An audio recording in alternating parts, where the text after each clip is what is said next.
Français parlent aux Français. Vive la France, mes amis, ce pays absolument merveilleux et magnifique dans lequel notre leader suprême s'est rendu dans les territoires et départements d'outre-mer. Macron à Mayotte, Macron à La Réunion, Macron dans les îles Glorieuses, notre président était là où il faut pour tenir les discours qu'il faut. Alors, bon, petite, résumé rapide, ça s'est extrêmement mal passé à Mayotte, ça s'est extrêmement mal passé à La Réunion, mais tout de même, et on va l'applaudir, ça s'est extrêmement bien passé dans les îles Glorieuses. Voilà.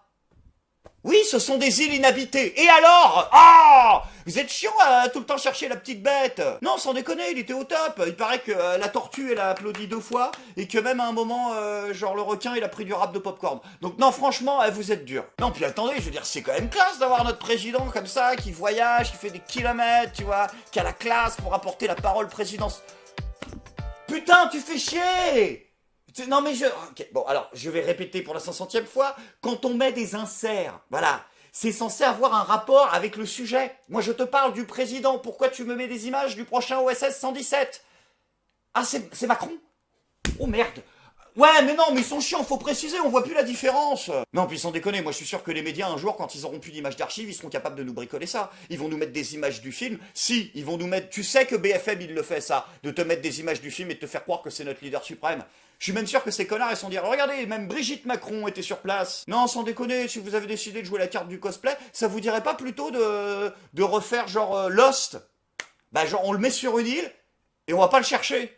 Non, ça vous tente pas? Après, attention, hein, pause caca, il était pas venu cueillir les cerises. Ah bah non, franchement, non. Il a tenu des discours vraiment importants, quoi. Regardez ce paysage de l'île Glorieuse, ce haut lieu de notre biodiversité est en danger. Ah oui, il est en danger, il y a un connard en cravate au premier plan. Bon, ok, je suis un peu difficile avec lui. Alors, par souci d'objectivité, je vais vous montrer les images des médias de la visite de notre leader suprême à La Réunion. Tiens. Maoré, Nafaranza, Takacho, Nanaba, Wamaoré.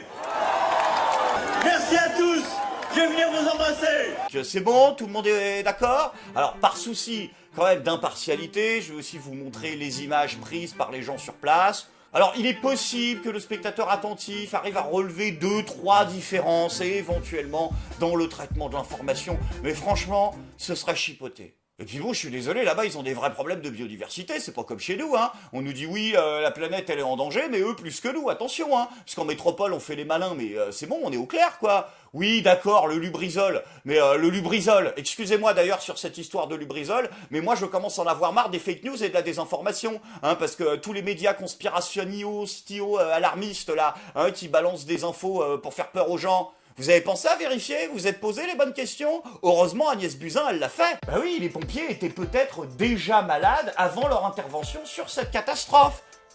Ah! Vous vous êtes posé la question? Alors, bande de conspirationnistes. Donc du coup, Agnès, c'est quoi la prochaine étape? Monsieur Bourdin, au lieu de me couper... Monsieur, oui, c'est toujours vous, Monsieur Bourdin, mais c'est normal, il y a que vous, de toute façon. Monsieur Bourdin, au lieu de balancer des fake news, Monsieur Bourdin, vous parlez de ce Monsieur Rodriguez... Mais avez-vous émis la possibilité, Monsieur Bourdin, que cet homme avait déjà perdu son œil avant l'intervention des forces de l'ordre? Et tout à fait! Comme tous ces autres soi-disant un éborgné gilet jaune. Vous savez, moi, Monsieur Bourdin, quand je vois un homme, Monsieur Bourdin, avec un bandeau sur l'œil, vous savez ce que cela me rappelle, Monsieur Bourdin? Vous savez ce que cela me rappelle, Monsieur Bourdin? Et vous me parliez d'ailleurs, Monsieur Bourdin, excusez-moi de m'énerver, mais de ce jeune homme qui aurait perdu la main à cause d'un lancer de grenade. Oui, mais savez-vous, Monsieur Bourdin, que selon l'IGPN, oui, ah bah c'est très sérieux, c'est l'IGPN, de mon ami Christophe Castaner, eh bien figurez-vous que ce jeune homme se serait converti à l'islam radical il y a 3 semaines, Monsieur Bourdin, 3 semaines très exactement, et que ce monsieur a peut-être, qu'est-ce qu'on en sait, volé un paquet de pâtes chez l'épicier arabe en bas de chez lui, et qu'en application de la charia, on lui a sectionné la main avant, Monsieur Bourdin. Mais oui, mais vous n'émettez pas toutes les possibilités, Monsieur Bourdin. Non mais sans déconner, il y en a marre, je veux dire, ça finit par coûter cher, toutes ces conneries de gilets jaunes. Hein, vous y pensez pas à ça, au lieu de manifester, et au lieu d'aller travailler, comme des méchants gens de droite que vous êtes. Vous savez ce que vous êtes en train de faire, les gilets jaunes? Vous êtes en train de plomber le trou de la sécu. Ah si, c'est à cause des gilets jaunes cette année que le trou de la sécurité sociale ne pourra pas être rebouché. Ouais, ils avaient du mastic, mais en fait, non. Les gilets jaunes, ils ont soufflé dessus, donc ça sèche pas. Voilà, c'est...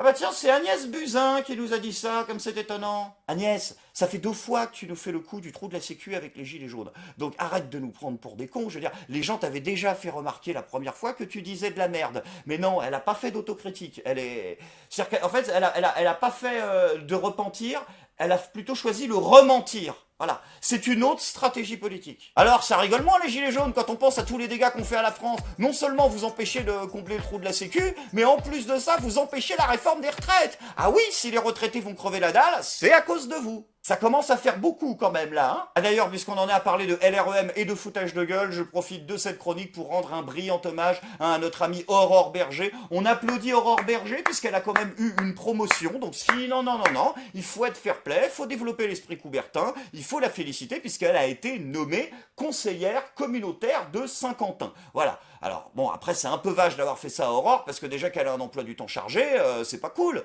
Ah bah non, à cause de vos conneries, elle n'a pu se rendre qu'à 2 des 19 réunions tenues par le conseil. Oh merde. Bon, rassurez-vous quand même, ça ne l'a pas empêché de toucher ses 6067 € d'indemnité. Voilà. Ah, donc ça fait 3000 € la séance. Par contre, on est bien d'accord que si toi, tu manques un rendez-vous à Pôle emploi, t'es déclaré traître à la patrie.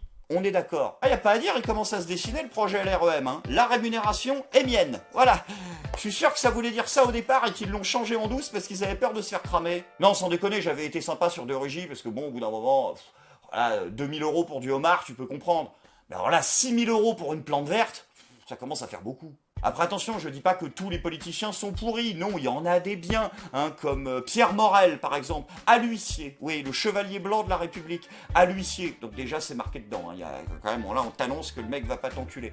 Bon alors le petit problème, juste qu'il a le chevalier blanc de la République, puisque c'était comme ça qu'il s'autoproclamait, c'est que c'était le chevalier blanc mais de Dark Knight, bah c'est-à-dire qu'en vrai c'était double face le mec. Voilà, parce qu'il s'est fait rembourser 2 fois des notes de frais pendant plusieurs années, bon un point de détail comme dira l'autre, rien d'important, hein, le principal, c'est de penser à l'œuvre de l'homme, parce que voilà, ce qui est important, c'est ce que les gens font. Après, leurs petits soucis personnels, c'est quand même un grand auteur de la littérature française. Ah si, d'ailleurs, on va faire un petit conseil de lecture. Il avait écrit un livre en 2014, très très bon, qui s'appelait Argent et politique, vers quelle transparence ?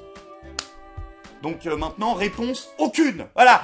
Il a mis quelques années, tu vois, à réfléchir à son sujet, et maintenant il te répond. Il y a de l'expertise, il y a du professionnalisme. Donc merci à Mediapart d'avoir révélé l'info. Hein. C'est là où je me dis, j'aime bien Mediapart. C'est vrai que la ligne politique est souvent insupportable, mais je vais te dire, s'ils étaient plus là, il ne resterait pas forcément grand monde pour balancer les dossiers. Alors ils ont le balançage sélectif, il est vrai. Mais au moins, si tu vas te nourrir à droite et à gauche, tu vois, c'est toujours mieux que les médias mainstream. Quoique, en ce moment, les médias mainstream, ça change un petit peu. Et je voudrais d'ailleurs qu'on félicite nos amis du quotidien, ouais, de Yann Barthès. Là, ils ont décidé de s'attaquer à Greta Thunberg. Ouais, celle qu'ils ont défendue contre toute la fachosphère. Oui, non, mais ça, c'était avant. C'est-à-dire que maintenant que Greta, bah, tout le monde lui crache à la gueule, ils essayent de suivre le mouvement et ils se foutent de sa gueule.